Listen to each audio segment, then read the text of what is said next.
Hello, everyone, and welcome to another Conscious Conversation with Juno, sponsored by the House of H.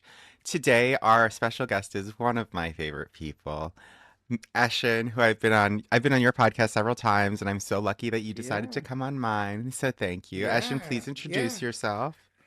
Hey, my name is Eshan Lacost. I'm a facilitator. I do podcasts like Juno that where I talk about mental health, spiritual practice, and self-care. When Juno asked me to come on his show, I was like, oh my gosh, yes, yes, I'm there. I'm there. I've come on your show so many times and tore it up from the floor up. So I was like, I was like, I'm going to give you a chance to do the same thing on my platform. Which I'm so excited that you have this up and going, right? Because I think you said you got a couple of episodes for January, right? Oh, yeah, there's at least I've recorded at least 8 episodes now. I don't know that they're all going to be in January, but they'll. This seems like it's the voice that is most true to me, so that's why Yeah, I decided to continue with it. nice. Um, so thank you for coming. I'm going to ask you the question I ask everyone at the beginning of this session, which is, as a queer person growing up, what religion slash spirituality were you brought up in the structure of, and how did that inform the person you are today? Ugh, you just dive right in there. That's just not a meet and greet. That's sort of like let me lay on the therapy couch right now and Well, I I think that that's like the truth of a lot of the things that people don't talk about, right? It's like yeah. we are the things that we are a collection of the experiences we've had to this point. So, my thought is let's go as early as possible and then see where it diverts. Like at what point does the thing you were brought up believing no longer serve you? What changed that for you? And how does that like deviate? But or deviate from what you were taught. So I just start at the beginning instead of asking a super big compound question. It's like okay, do you know trigger warning next time? Trigger warning. So Sorry. I grew up in the Christian church within the Haitian culture. So the dominant religion is Catholic, but my folks were Protestant, and so I basically grew up in the Protestant church, going to church every Sunday and occasionally maybe during the week. And for a while, I also got the sense my mom wanted me to become a priest. And so I think like spirituality has always, I should say, let me clear it. Religion has always played a particular role in my life, and then learning that religion and spiritual practice are sort of two separate things. And I really felt like I would collect like seashells if I went to the beach and like rocks and like shells of bugs that are sort of like frozen like those cicadas, and I would have a space where I have all of these sort of things, and in my head I'm like, this feels right, to have a bowl of water here. Like that feels right. Like, that and one day my mom walked in and she's like, "What is this? What are you doing here? Are you practicing some black magic?" I'm like, "What? What are you talking about?" They're just pretty and they call to me and that's when I started realizing like, I might be tapping into something here. Um So there are two questions that this brings up for me. yeah. One, I'm going to ask because you said you grew up in the Protestant practice, even though it's generally Christian, the faith that Yeah. Haitian people practice. So, can you explain the difference between those two things first? That's what I'm intrigued by. Because I've realized as I've gone further into this conversation about spirituality that there are so many subsects of like even Christianity that I don't know and I don't know her. So I figured I would ask you to open with that, and then I have a question about the seashells and stuff. Yeah, yeah. So I'm not the expert on that. So you may get viewers who call me out. But I That's fine. think like If you're the complaining in the comments, we don't care. If you have something mean to say, I don't care. Thank you for the energy. read the fine print when you get on Juno's show, folks. Read the fine print. I think so. You have like the Catholic side where it's sort of like the ceremony with the big hats and sometimes the what the Latin you sort of you say the Bible in Latin. Full scale Where the drag. Protestant yes.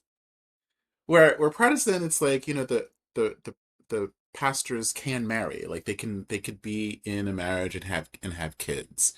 And it could sort of be like a family kind of practice, right? Like where the mom is on sort of the board and helping take care of property, right? And so sometimes they don't have a big governing body to help them raise money, so it's sort of like more like these pods that are sort of independent from each other, sort of reading the same Bible. I would say that it doesn't have the ceremony of like the body of Christ, like eating the body of Christ.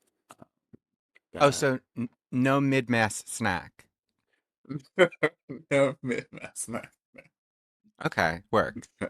Um, it does sound almost a little bit nicer, I think, without like judging Christianity as a whole, because it's not like they judge other people.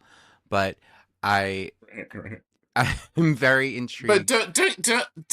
don't get me wrong. It still has the guilt Oh yeah, woven into it. it's still The guilt Catholicism. is yes. I would say that Abrahamic religions are all about how can To you blame. not No, be I'm kidding. Sort of, not really. Um, okay. So I have a little bit more contextual understanding. I love that. Now for the seashells and stuff, because it seems like you were raised with one concept of like this is what we do, but inherently, like in your heart, you were called to participate in another way, and you kind of got to that a little bit a moment ago when you said, I feel like there should be a bowl of water here, and I feel like these should be in a little area here. Do you think that when your mom asked you the question of like, what is this black magic? Do you think that kind of silenced that voice, or you shut down that voice, or do you think it was just like, oh, like, okay, I know this isn't something that I can share with everyone? yeah, yeah, that's it's something that I couldn't share with anybody, and I felt I sort of went underground with it. And then come to find out, like on both sides of my folks, they're people who are hoongans and high priestesses, and I'm like, oh, you're trying to sort of separate yourself. So when you're practicing sort of Christianity and within within I guess the Haitian culture, there is a separation between when you're practicing sort of like ancestor worship within voodooism and the church, and sometimes it sort of blends in together, but you don't talk about it. You don't mention what's We're going talking about it. That's on. that's wild to me, but it's also colonization, right? Like at its finest. Oh yeah, at its best, right? Like, but taking, these African deities and covering it up in these sort of Christian, European It's, saints. yeah. And I mean, it's unfortunate that that's what had to be done for the sake of safety and stuff like that. It's not like that was, it's Right, not like they opted in, you know what I mean?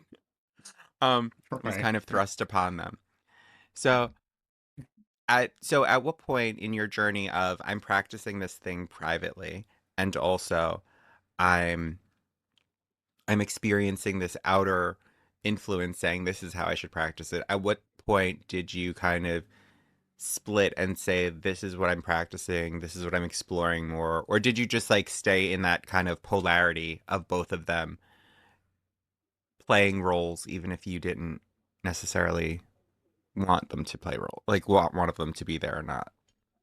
Yeah. I think I really sort of enjoyed and was called to uh a European Wiccan way of practicing witchcraft. And when I came across Wicca, I was like, oh, there's a whole, it's now a religion, right? Because Wicca is sort of technically a religion. And I'm like, oh, I leaned towards that, and then I was like, oh, there's a lot of European deities for the most part that didn't sort of seem to reflect me. And I think trying to navigate, do you practice one kind of spirituality or one kind of ancestor worship if you're from this particular lineage, or can you sort of mix and match?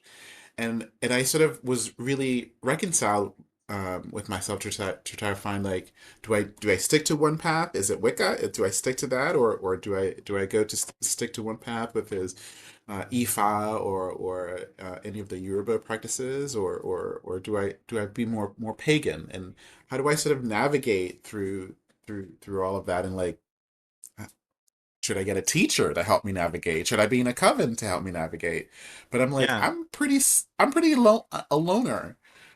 So for me, it was sort of like that educating myself about, like, it doesn't necessarily have to be one way as long as it feels right. Like, as long as I'm in front of my altar and the things that I have on my altar feels right, but also being consciously aware that there are significant differences culturally.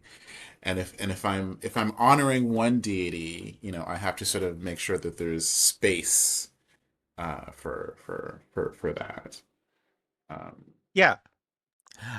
I I love that, and I think that it's interesting you bring up that even in more earth-based spiritual traditions and non I don't want to say non-colonized, but non uh like non-regulated spaces, let's say. Like cuz the Abrahamic faiths are all kind of like regulated. They have bodies that they report to and stuff like that. So like even in yeah, less regulated, more earth-based spiritual spaces, you still felt kind of this call to get it right or like do it yeah, correctly. Do you think that that yeah, has something to do with being um sorry. That's my 1:30 alarm. What are you grateful for? yeah. I'm grateful for this moment, that we're sharing this moment. Me too. I'm very grateful for that and that we're getting to have a conscious conversation. Although we Yay. always like vibe here. Um so if as you went into this, like I said, like a less regulated space, do and you felt the need to like do it right. Do you think that came from the fact that you grew up in a very structured religious practice at the beginning, or do you think it was more of a personality thing of like, um, I'm kind of a high achiever and I have these like this process that I tend to go through. Like, which do you think of those things was the louder aspect that got that kind of thought process rolling? I I I think I was so eager to sort of dive into it, because it really felt like, after that incident with my mom, I was like, okay, like, there's something about this, and I need to sort of cultivate this somehow. And so I kept on finding, like, all women spaces, and I don't necessarily know if anyone has ever said this to me, but I felt like that was the vibe. Like, as a male presenting body, being in an all female space, I would never sort of be part of that coven, right? Like, I could do events with them, and that's when I started thinking, like, oh, there's a structure. Maybe I have to sort of find this path that works for me. And going back to your question, yeah, I sort of do feel like, the Protestant church is, like most churches is very prescripted, right? Like you sort of do this giving tithes, or the reading the Bible. It's sort of really male centered. So it does feel like, oh, I have to sort of find a teacher or a group of people to help me navigate this journey, because I don't want to fuck it up. I don't want to put the wrong thing on my altar and like get like smited with like locusts and like boils. Like I don't want that to happen to me. So fair, very fair. You brought up a couple of interesting things. First, you said that you don't want to put like the wrong thing on your altar and have something bad happen. But that's such an Abrahamic Christian God approach to things. Like the idea of being smited or smote, I don't know, for doing Or the both. worship and yeah, both at the same time. Um for not doing it right. But I think, at least in my experience of earth based spiritualities, it's less about doing it correct and doing it instead of doing it with devotion and sincerity. Like, that seems to be more with my experience with non Catholic deities and non Abrahamic deities, what that exchange is a lot more like. Like, they seem more interested, or the practice lends itself more to uh, how you express devotion instead of how to correctly do it. Because I think ultimately, when you have a relationship with a deity that is not super entrenched in all that all that mess, you it's like a relationship with anyone. Like, your relationship with me is different than your relationship with someone else. So it's about how you and that thing kind of appreciate each other. Can I Um, tell you, when I realized that I was pulled towards Pan, I was like, is this like me really rebelling against Christianity, of like going to the most Satan looking deity out there? well, a lot of the Abrahamic faiths and all that happened with like the Council of Nicaea and all that, they actually t- Pan was like one of the primary deities. If you go far enough back, he's referenced as like a primordial god type thing because he's virility. He is um like the Wild. yeah, he's like wild, uncontained energy, and because of him is why they made the devil look like half man, half goat, half all this stuff. That it was a direct attack on that aspect of spirituality. So I was like, they get me so annoyed. I can't even.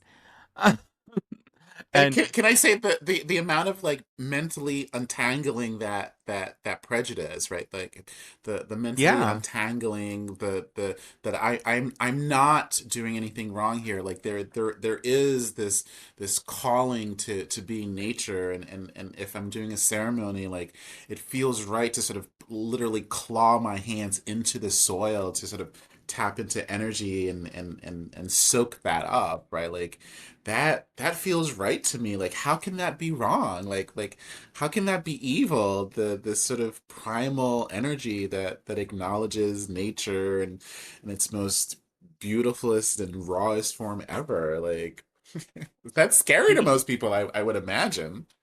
I think that it's almost.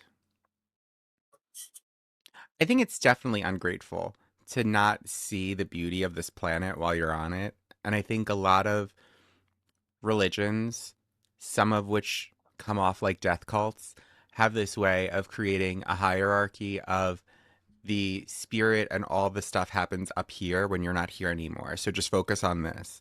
And I think that you miss the human experience doing that. Like, we incarnated and we decided to become physical form to experience separation and to experience all of this. So it's almost, in my opinion, my personal BS, my personal belief system, that if you are entirely focused on what happens later, you're missing the now. And you're not even fully getting to be human. if you're just living your life for the potential home in the sky.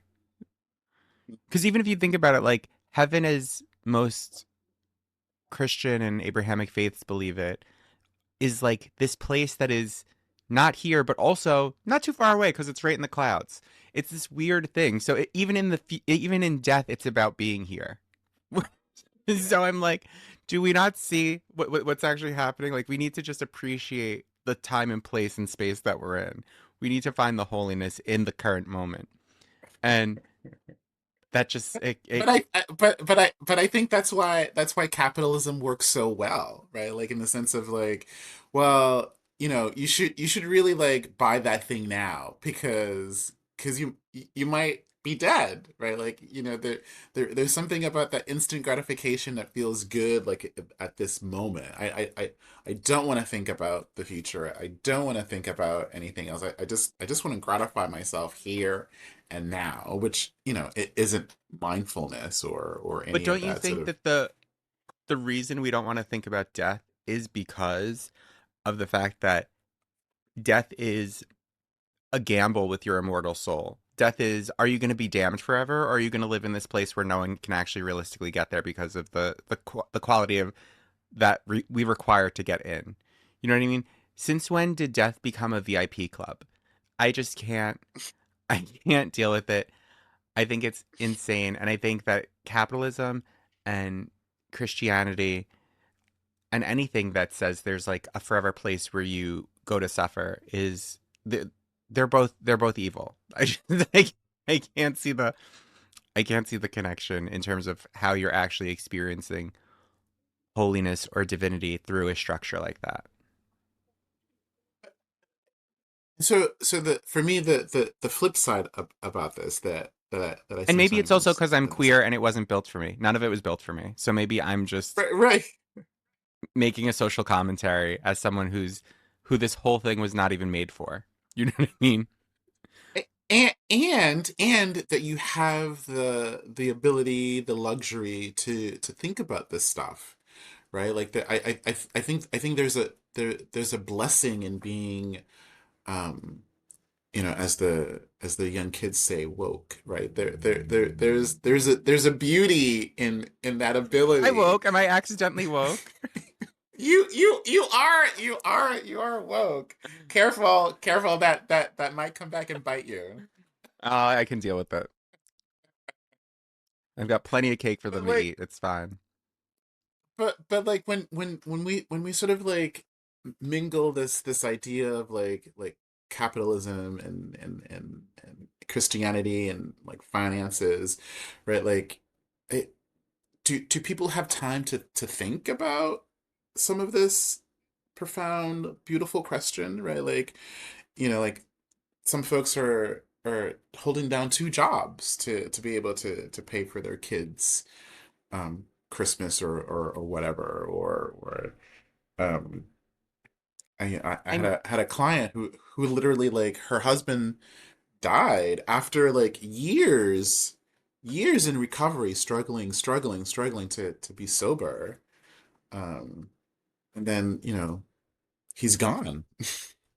yeah. Like, I think there's a strength in being able to sort of see the struggles that you go through and sort of see like part of that struggle is the shadow, is the spiritual work, right? And I think you've said this, or maybe we've talked about this, like, spiritual work is supposed to be yucky. It's not supposed to be beautiful, right? Like, yeah, we want to go to heaven and sort of be cleansed of all of our sins, but like, you gotta sit in it, right? Like, you gotta realize, like, it's teaching you a lesson, right? Like, it's helping you to become better, um, next time, right? Like, it's helping you to sort of cultivate relationship with somebody who you realize, huh, they're really challenging my belief system, right? Like I feel like that's really profound for me personally. Yeah, and I agree that there's a lot happening and asking big questions like around spirituality and questions that ultimately there's no quantifiable, provable, solvable answer for. That is a luxury to be able to do. And also, I think that to ask questions like that is inherently rebellious because the system is built on you Yes. is built on you not asking those questions because Yeah. it makes you easy to control. It and Yes. when Yeah. I say that Christianity and capitalism aren't built with me in mind, I mean that because capitalism needs workers, and so the family model is great for capitalism. You know what I mean? The Yeah. idea of Yeah. reproducing, Yeah. great for capitalism. Hates Yeah. queer people because we Yeah. don't produce workers. And then it's true. And then religion, Yeah. and we're going to use Catholicism as this because that's what I grew up in. I grew up Roman Catholic. Um, it's great for keeping people controllable because if you're constantly saying you have to be obedient, essentially, or your immortal soul is on the line and you're going to burn for eternity, that makes a really compliant worker, don't you think? Like, Very, very compliant. Yeah.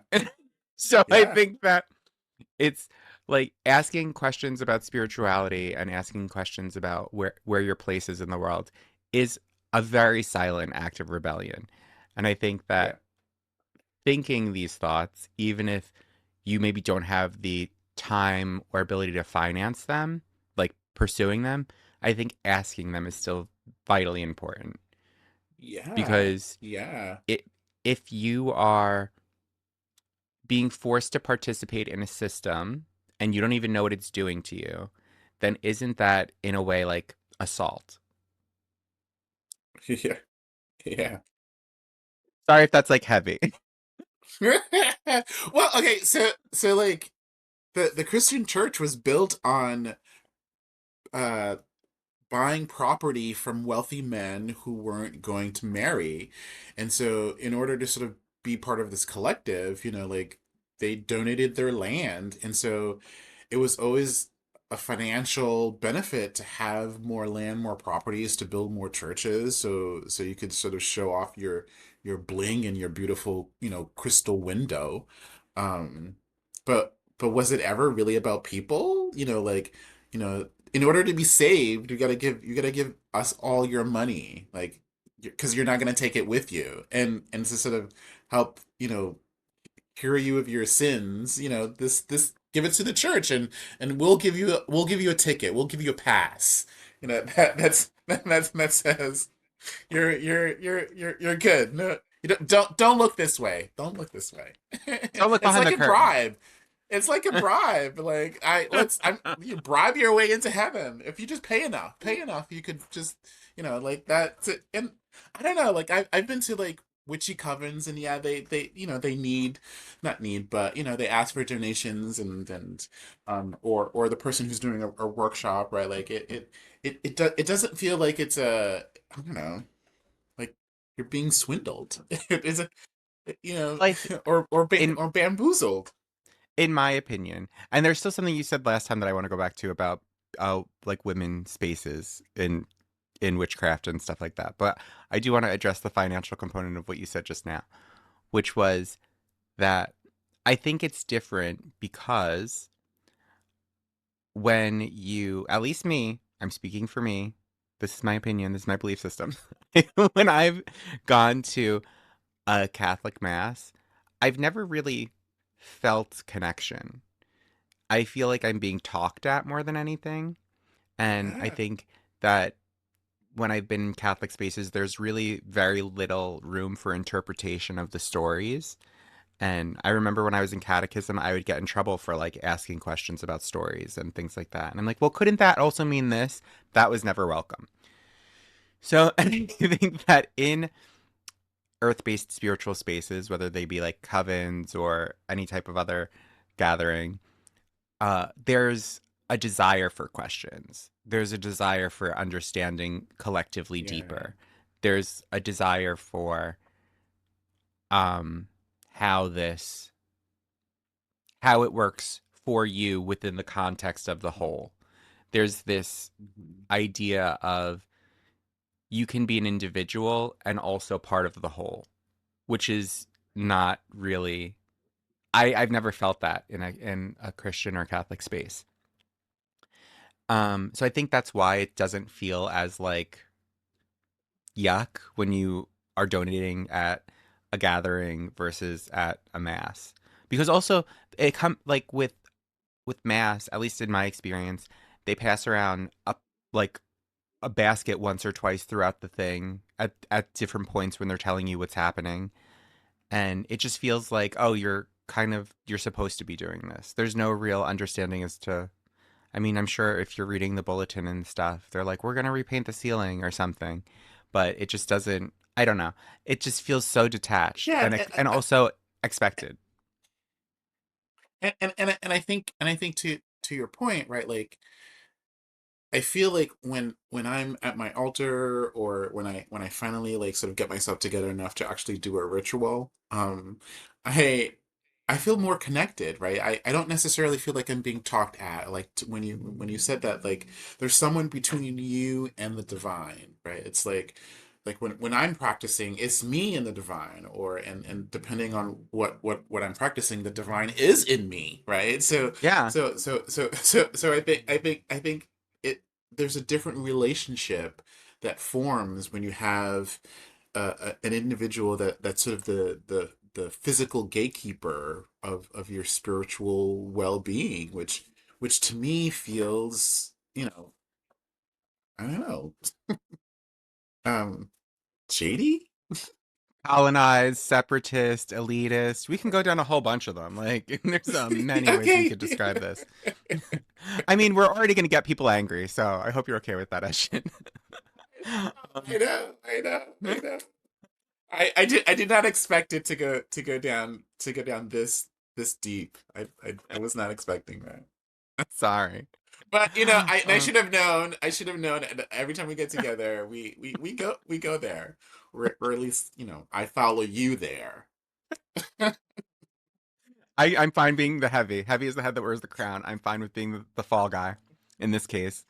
Um, yeah, I think also to go back to women-centered spaces and circles and covens and things like that, and feeling like you don't necessarily belong in those spaces. I think that's a response to a couple things, right? It's a response to the fact that like the primary religions that dominate this world today are very patriarchal and very male centric, and so I think there's an aspect of it where women should have their own space. They should have a space that they feel safe and completely like at one with themselves. And also, I think that's why queer spiritual spaces are important, and that's why things like retreats exploring queer spirituality are important, or uh, facilities where you can just go and be queer and explore in community, because ultimately, yeah, like that space is not for you. It's not for me either, and I've always felt it more at home with women than I have with men. So I completely get that, and it was really hard for me to understand why Yeah, because I was like, yeah. I'm not a threat to these people. What is the Right. problem? Yes. Yeah. Exactly. Exactly. And I think it's just this inherent thing of possessing this form is threatening in some capacity. And I can't, do I think that's silly? Mm, maybe, but no. Because, like, who am I to speak to someone else's trauma response, essentially, or how someone else feels safe? And also, with that said, that means that when I host retreats and I advertise specifically to queer people, I'm not necessarily asking straight people to be there. You know what I mean? And I think that if I'm respecting your space, you should respect mine, because Yeah. I know that I that's one of the things I do. I host retreats, I create sacred spaces. That's my thing. And I've had so many people be like, "I'm straight, could I go?" And I'm like, don't you have your own fucking thing? Isn't that enough? You literally have everything else in the world. Why can't you give me and my friends a weekend away from that? So I think that, and like, I mean, we could even distill that down into gay bars, right? Bachelorette parties and Yeah. gay bars, like straight people Yeah. consuming gay spaces. it's we appreciate that you're there giving us business, but be respectful and don't like as much as you want your spaces respected and being separate from queer people. I'm I same. Be respectful when you show up in our Yeah. spaces then. Yeah, and like even like before you and I met, I was doing some retreats for specifically gay men of color, and originally it was called like African the African diaspora, but we sort of changed it to gay men of color. And I would get white men calling saying, "Hey, I saw that this is events happening. Would I be able to participate?" And I'm like, "No, like that it's specifically for gay black men." And then we sort of broaden it up to gay and Latin guys. But every year, and I did it for 4 years. Every year, I would get at least one person calling who was identified as white, wanting to attend this retreat, and I'm like, no, no. Like you already have the rest of the world, right? Like and even within like I think like queer culture, like there's sort of like these sort of social hierarchies, Oh yeah. um, that It's that for sure a that thing. that that I feel like as queer people, why are we falling into that sort of heteronormative narrative, right? Like like I feel culturally like we've been the Because ones early on, in a tribe that's more in touch with the land and healing. Like we've sort of been the negotiators of helping folks. If they had disputes, um, well, and to sort of be like, I don't know. it's because early on we're told to shrink into the straight narrative. We're not taught to be the fullness of ourselves. It's not encouraged. Like difference is not encouraged. You know what I mean?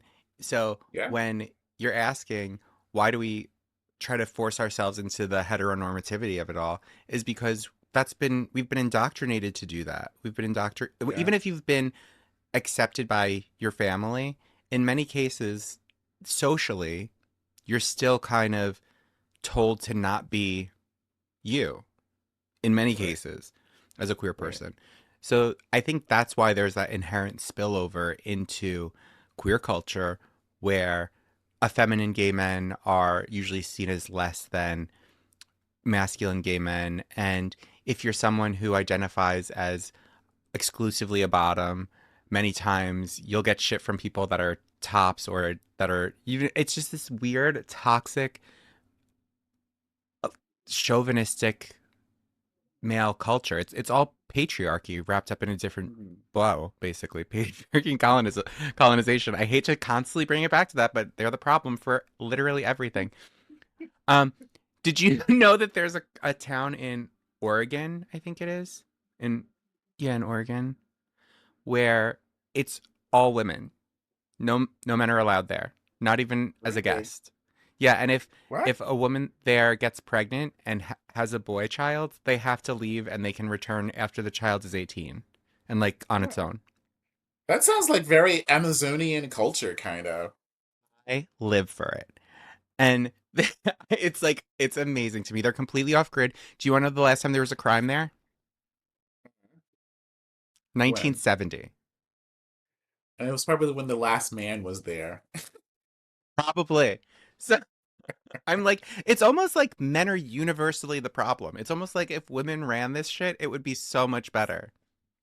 Well, okay. Can I? I'm not gonna give women a complete pass because Not sometimes turfs. We're not talking so, about turfs. so sometimes I think women are adamant about their men being the alpha, right? Like I think sometimes Ugh. women feed into the negative narrative, right? Like I get it. You want him to be sensitive, but you also want him to be able to tell you to shut the fuck up, right? Like it sounds sexy, but like in practice, I have a it's too feeling. much. I have a feeling the women that are in this community are probably not. those women. I feel like the women you're indicating there are um products of the patriarchy and part of the problem, respectfully. Um I Which think which because they perpetuate the narrative. They perpetuate that narrative that's how women should be, right? Like, I, I I think the just first round of Trump's election, didn't like a high percentage of women voted for him.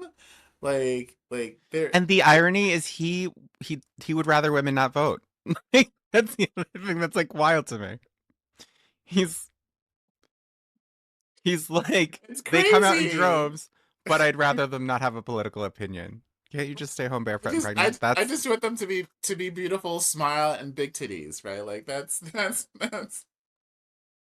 I just it's how did we end up here, Eshan? Okay, we have to talk. I don't I don't We're gonna bring it back into spirituality. So okay, okay. we're gonna have to do another episode where we talk about recapture the rapture because this is all in that. This is all in that book. But whatever. Yay. I do um, love that book, by the way. I love it's that book. great. I've read it multiple times since you've recommended it to me. It's really good. Yeah. Yeah, I've read it Um, twice and yeah. it's just it captures things in such a way. But we digress. Okay, so today, in the now, in the here and now, what is your spiritual life like? What is that? What is your daily practice look like? Do you have a daily practice? And when did that not when did that happen, but like how did that develop over time and how did you know the deity or deities that you work with were right for you? Because like you said, there was this time period where you were primarily exposed to more European deities because you were taking the kind of Wicca path, and then you were asking questions more about Ifa and things like that. So how did you make heads or tails of all of that, and where do you find yourself with all of that today? It I think it's sort of like narrowed or focused for me when so I'm a mental health therapist, more so a licensed drug and alcohol counselor. And so when I was going through school, uh, coming across the psychologist Carl Jung, and sort of reading some of his work and some of his like mystic beliefs, and I was like, wait a minute, what? Like, and in the meantime, like in the background, right? Like I still would have an altar, but I set it up in a very sort of Wiccan sort of way, but I always knew that I didn't really fully felt drawn to the Wiccan practice. And then when I came across Carl Jung in my bachelor's program, I was like, what, mysticism? What, like tarot? How does Like that tarot? Like work? what? Like dream work and shadow work? And I'm like, what? Like, oh, so I could literally like curtail this to be anything that feels good for me.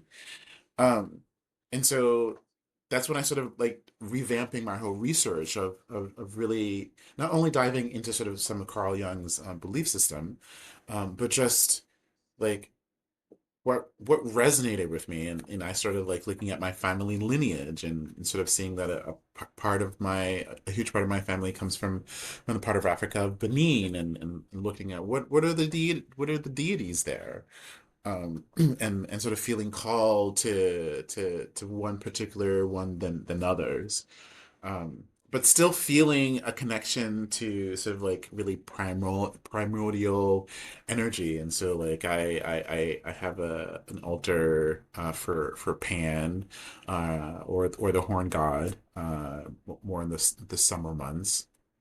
And then I sort of like alternate that with a Yoruba deity, which more sort of like maybe in the winter months.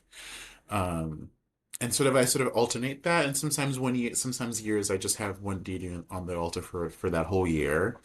Um, but I always have an offering for my ancestors. I have an offering for the present moment, and I have an offering for the current deity at the altar.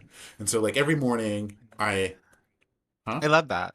I love the idea of that, like offering for the ancestors, offering for the present moment, and then whatever kind of deity or energy you're working with at the time. Yeah, yeah. And so every morning you know, I refill their bowl of water, and I sort of give myself a moment just to sort of sit in front of the altar or burn incense. And I sort of just do that sometimes on full moons or the dark moon. I may do like a more formal ritual of either trying to get more abundance or protection or healing. Recently I've gotten, not recently, it's always been in the background, but I do a lot of sort of like sex magic, and working with that particular energy. Um, Well, but if you're every working with morning I Pan, of course. You can't be like I work with Pan and then not do sex magic, quite honestly. can't can I say when, like, for each deity, like, I sort of do a particular like ceremony where I'm sort of like devoting myself to them, and then occasionally also, offering sort of my internal body for to them. And can I say, when I sort of created that sort of contract with the horn god, I felt like my sexual drive just like Noted. was like horny all the time. Not saying that I'm still not now, because he's the horn god's on my altar. But I definitely feel like when I did that exchange of agreement, my sex drive just like shot up like a hundredfold. Not surprised at all, based on like what I know about that deity and stuff. I do have a question though, because you mentioned you work with a Yoruba deity, but you didn't say which Yoruba deity you work with. Is there one that you work with, or you just like work with the seven of them in general, or like the seven African powers, however you want to identify that? I really feel called to one, Oya. Oya, the goddess of storm, also the goddess of finances and change. So like yeah, she's out of all of the sort of Yoruba pantheon, she's the one I really feel called to. Um, yeah, yeah. She is Shango's partner, right? One of Shango is like married to a couple of other deities, but yeah, yeah, Yeah. yeah. I I've worked with him. She hasn't like come to me yet. It's funny though, because like out of the seven of them, five of them have appeared to me throughout my life in different ways. She's one of the only ones that hasn't yet. So I'm like, we'll see. I feel like at some point they will all incorporate into my pantheon, but they just show up at And different times for different reasons. it's because I love thunderstorms, because like one of her tenets is like she's about destruction. She's gonna like fuck your shit up, right? Like she's just gonna like a thunderbolt is gonna come down and it's gonna blow your house up. Um, and then and then the practice is now you have to start over or rebuild, right? Like She's the the tower. yeah, she the destruction is for your growth, right? It's sort of like about like that phoenix premise, right? Like bad things do happen. They happen all the time, but how are you going to like persevere through it? Like it's teaching you a lesson, right? Like there was a lesson in that destruction, and that's fucking crazy, right? Like you because then that's another shadow work, right? Like, oh my gosh, right? Like I have a disease. Oh my god, I just lost my job. Like, oh my god, my car just like blew up, right? Like the work is in the tragedy, right? Like the work, the practice is being able to understand that there is a dialectic or a dualism about life, that good and bad do happen, and it's really about like what's the perspective, where are you sitting, when you're observing like, oh, poor me, I'm the victim. You know, I had no agency, I had no power in the situation. Well, did you? Did you? Yeah. Yeah, I think part of it also is, at least from the perspective of my lived experience, I I have a belief that everything is always working out in my favor. So whenever something that is not great happens, I'm like, well, something better's down the road. It's and it's not in a way that I'm bypassing it. I have a belief that before I came into this container, this physical body, I kind of laid everything out beforehand. So I have a trust that me, my higher self, and divinity, whatever that the combination of those three things look like, had a meeting beforehand, and I agreed to this. So whenever it, When you told me when you first told me that, like I think we first met at Easton. Can I yeah, say like that like I'll let you finish, but that concept like blew my mind, right? Like it like brought the idea of reincarnation to the next level. I was like, oh fuck, maybe I did agree to this fucking shit. because why else would you be doing it? If we didn't agree to come in and deal with all this garbage right now with the administration, the state of the world the way it is, like, why would we be here otherwise? There's no logical reason. But I truly think that we make all these choices before we come in, and it's not even our job to understand the things we see. It's just to witness it because the script's already written and it's already been pre-decided.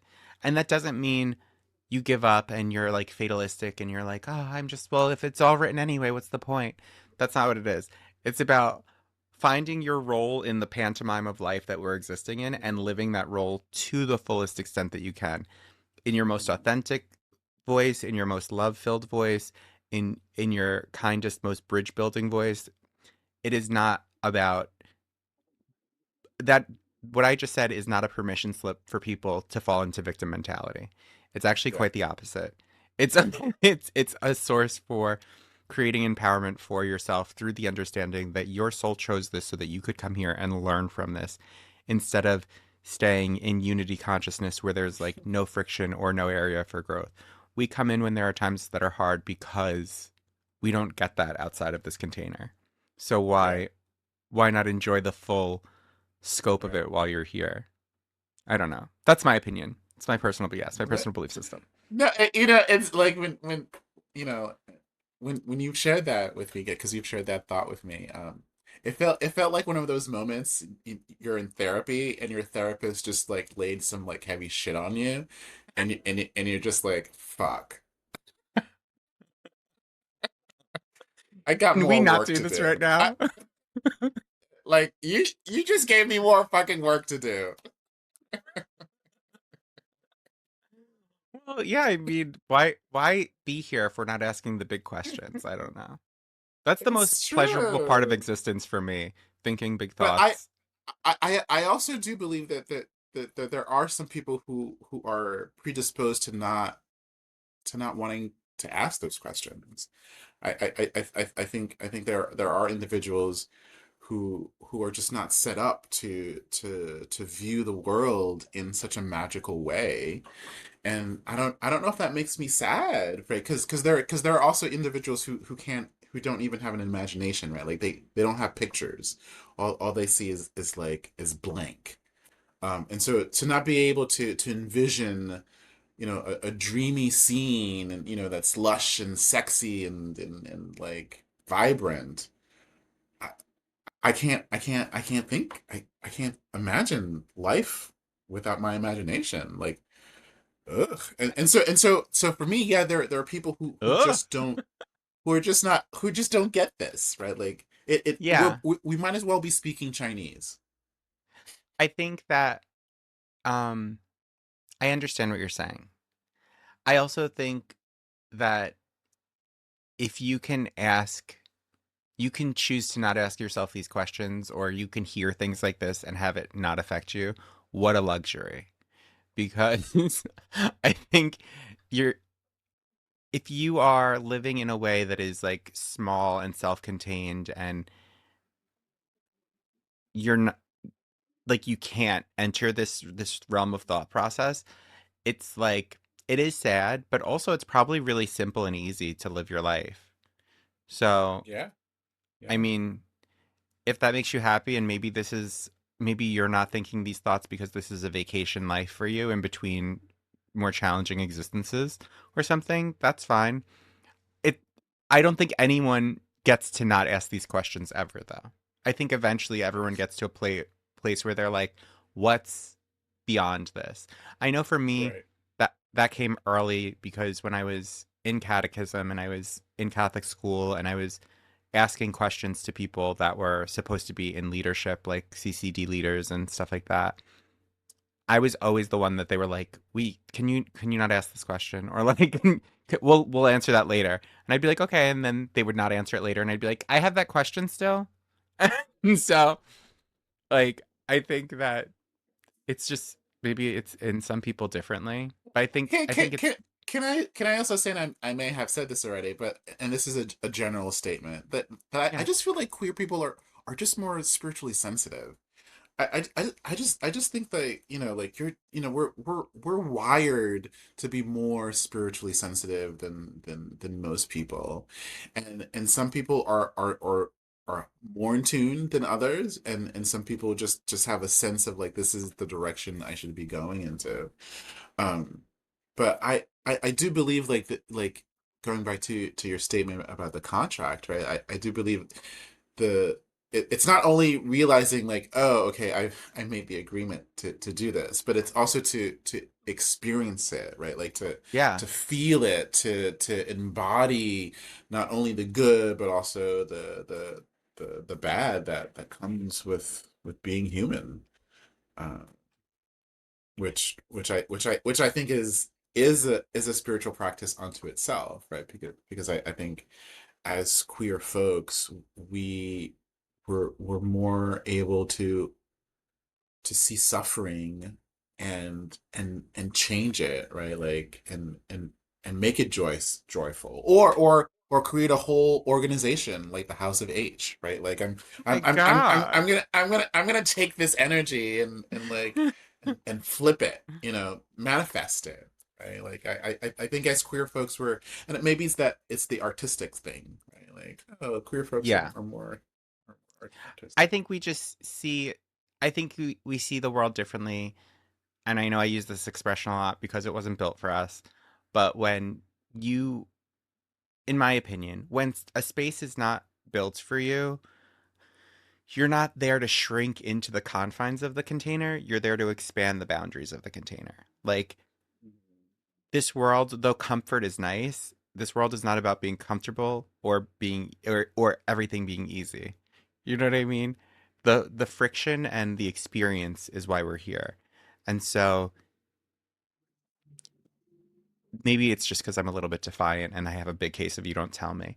But I think that if something is not built with you in mind, it's an invitation to make the space bigger, and it's an invitation to stretch the space to its boundaries, its limits. Because if the world is constantly just like fear and love, because that's really like what it distills down to, fear isn't the absence of love. Fear is love pushing the boundaries of itself. So it's all love. It's just a matter of how you want to participate with that thing. If you feel safe doing it, stuff like that. So, like, can I ask you a question? Yeah. Mm-hmm. Uh, so what about for you? Like, when did you sort of like see your spiritual crystallizing? Like, when did you sort of seeing it sort of really come together, or is it still a work in progress for you right now? I don't think you're ever done with spirituality because I don't think there's a destination with spirituality. I think for me, with spirituality, it's just a quest for more understanding of not only myself, but the universe that I'm a part of and the communities that I'm a part of. Spirituality to me is just this profound quest to know the unknowable. And I think I've always been a student of life. Like, I have a master's degree, I have several certifications, I have a whole bunch of academics behind me because I love learning. And I think my love for learning was a great vehicle for spirituality because there's no end to it. Because it's ultimately, in my opinion, my belief system, it's all the same thing.